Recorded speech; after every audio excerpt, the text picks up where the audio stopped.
اب دانیہ کے واپس جانے سے صرف عمار ہی نہیں بلکہ سبھی کی زندگیوں میں ایک ہلچل سی پیدا ہو گئی ہے۔ اگر کوئی سکون سے ہے اس وقت تو وہ صرف بلال عبداللہ ہے۔ عمار کو اب جا کے احساس ہوا ہے کہ اس نے دانیہ کی باتوں میں آ کے صدف کے ساتھ بے وفائی کر کے اپنی زندگی کی سب سے بڑی غلطی کی ہے، اور پھر دانیہ کے کہنے پہ وہ صدف کو طلاق بھی تو دے چکا ہے۔ اور ادھر صدف ہے جو عدت کے دوران ہی بلال عبداللہ کے بلانے پہ اس کے ساتھ کھانا کھانے پہنچ جاتی ہے۔ دراصل اب صدف تو دل و جان سے چاہتی ہے کہ بلال عبداللہ مجھے اپنی زندگی میں شامل کر لے، اور جب دیکھتی ہے کہ بلال عبداللہ تو اس سے ایسی کوئی بات ہی نہیں کرتا، غصے سے اٹھ کھڑی ہوتی ہے اور بلال عبداللہ سے کہتی ہے کہ مجھے لگتا ہے میں خود ہی آپ کے پاس اٹھ کے چلی آئی جس کی وجہ سے میں نے اپنی قیمت گرا دی۔ بلال عبداللہ تڑپ کے صدف کو دیکھتا ہے اور کہتا ہے کہ آپ کی قدر و قیمت میرے دل میں بہت زیادہ ہے، ایسی کوئی بات نہیں ہے، اور نہ ہی میرے دل میں آپ کی محبت کم ہوئی ہے۔ جس پہ صدف کہتی ہے کہ پھر آپ نے مجھے پرپوز کیوں نہیں کیا؟ جس پہ بلال عبداللہ کہتا ہے کہ دراصل آپ کے لیے میرے دل میں جو محبت ہے، کیا اس محبت کے لیے آپ کا میری زندگی میں ہونا ضروری ہے بھی یا نہیں؟ کیونکہ جس دن صدف نے بلال عبداللہ کا پرپوزل ریجیکٹ کر کے عمار احمد سے شادی کی خواہش کا اظہار کیا تھا، اسی دن بلال عبداللہ نے سوچ لیا تھا کہ صدف کی محبت تو ہمیشہ میرے دل میں رہے گی، لیکن صدف کو حاصل کرنے کی خواہش اس نے مار کے ہمیشہ کے لیے دفنا دی تھی، اور وہ سوچ چکا تھا کہ میں صرف صدف کو خوش دیکھنا چاہتا ہوں، چاہے وہ کسی کے ساتھ بھی رہے۔ اب ادھر صدف بلال عبداللہ سے ہرٹ ہونے کے بعد گھر آتی ہے تو عمار احمد بھی صدف سے معافی مانگنے کے لیے پہنچ جاتا ہے۔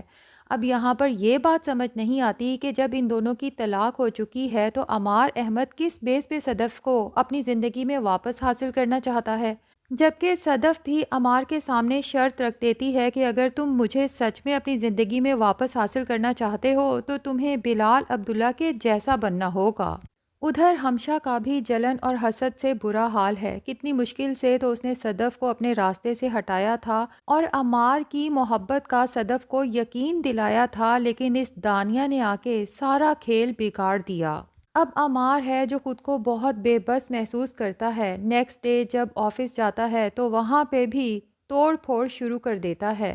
ہمشہ وہاں پہنچ جاتی ہے اور کہتی ہے کہ سنا ہے آج کوئی بہت غصے میں ہے۔ بہرحال عمار ہمشہ کو پھر بھی ایک دوست ہونے کے ناطے سمجھاتا ہے کہ جو غلطی میں نے کی ہے وہ تم مت کرنا، لیکن ہمشہ ابھی بھی واپس جانے کو تیار نہیں ہے۔ وہ ہر صورت بلال عبداللہ کو حاصل کرنا چاہتی ہے اور اس کے لیے اب وہ مزید کئی چالیں چلنے والی ہے۔ عمار سے کہتی ہے کہ صدف کے سامنے ڈٹ جاؤ جب تک وہ تمہیں معاف نہ کرے، چاہے اس کے لیے تمہیں ایک دفعہ پھر زہر کھا کے دکھانا پڑے۔ عمار بھی اب صدف کے 24 گھنٹے آگے پیچھے پھرتا ہے، بات کرنے کی کوشش کرتا ہے، لیکن صدف اسے بری طرح سے اگنور کرتی ہے اور اسے کہتی ہے کہ جس طرح سے میں تڑپ رہی تھی نا جب تم دانیہ کے ساتھ ہوتے تھے،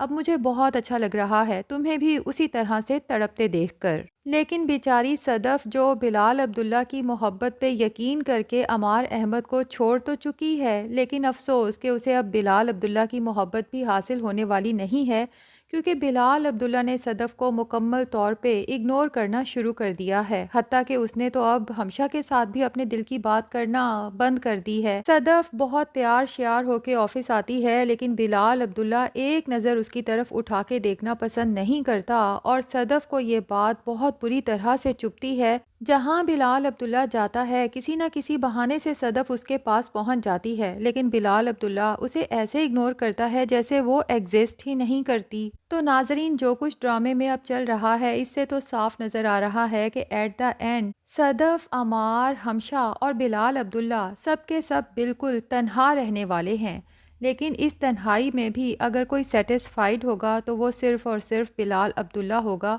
کیونکہ باقی سب نے محبت میں سودے بازی کی، ایک دوسرے کو نیچا دکھانے کی کوشش کی، صرف ایک بلال عبداللہ ہے جس نے بے لوث محبت کی اور اس محبت کو حاصل کرنے کے لیے کبھی ضد نہیں کی، بلکہ اس کے ایک انکار پہ ہمیشہ کے لیے پیچھے ہٹ گیا۔ تو کیا لگتا ہے ناظرین، بلال عبداللہ صدف کے ساتھ ٹھیک کر رہا ہے اسے اگنور کر کے یا نہیں؟ کمنٹ سیکشن میں اپنی رائے کا اظہار ضرور کریں، اور اگر ہمارے چینل پہ نئے ہیں تو پلیز چینل کو بھی سبسکرائب کر لیں۔